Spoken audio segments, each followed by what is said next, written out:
నంద్యాల జిల్లాలో ఇద్దరు 10వ తరగతి విద్యార్థుల మిస్సింగ్ కలకలం రేపింది. పుట్టినరోజు సందర్భంగా పార్టీ చేసుకోవాలని భావించిన ఇద్దరు విద్యార్థులు స్కూల్ హాస్టల్ నుంచి గోడ దూకి బయటకు వెళ్లారు.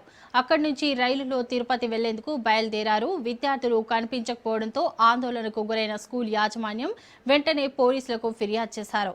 దీంతో అప్రమత్తమైన పోలీసులు ప్రత్యేక బృందాలను ఏర్పాటు చేసి గాలింపు చర్యలు చేపట్టారు. నంద్యాల నుంచి తిరుపతి వెళ్తున్న రైలులో ఉన్న ఇద్దరు విద్యార్థులను కడపలో పోలీసులు గుర్తించారు. వారిని క్షేమంగా అదుపులోకి తీసుకుని తల్లిదండ్రులకు అప్పగించారు. దీంతో విద్యార్థుల కుటుంబ సభ్యులు ఊపిరి పీల్చుకున్నారు.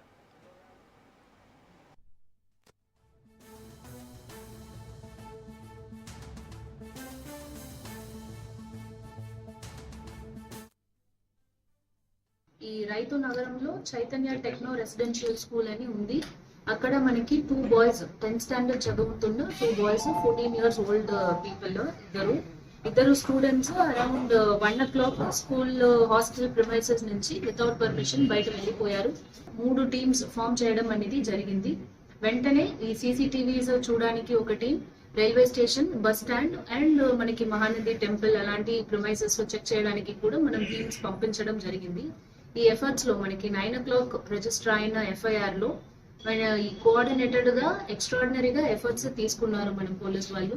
అలా తీసుకున్న తర్వాత సీసీటీవీ ఫుటేజ్ అన్ని అనలైజ్ చేసి రైల్వే స్టేషన్ లో ఒక ట్రైన్ ఎక్కారు అని మనకి ఐడెంటిఫై చేసుకున్నాము. అది ఐడెంటిఫై చేసి ఆ ట్రైన్ కడప లిమిట్స్ లో ఉంటుంది ఈ టైం అని మన కడప పోలీస్ కి కూడా ఇంటిమేషన్ ఇచ్చి వాళ్ళని కూడా అలర్ట్ చేయడం జరిగింది. సో కడపలో ఈ ట్రైన్ మనకి అక్కడ వచ్చినప్పుడు కడప పోలీస్ విత్ వాళ్ళు కోఆపరేషన్ తో పాటు ఈ మిస్సింగ్ బాయ్స్ ని మనం ఐడెంటిఫై చేసి వాళ్ళని డిటెక్ట్ చేయడం అనేది జరిగింది.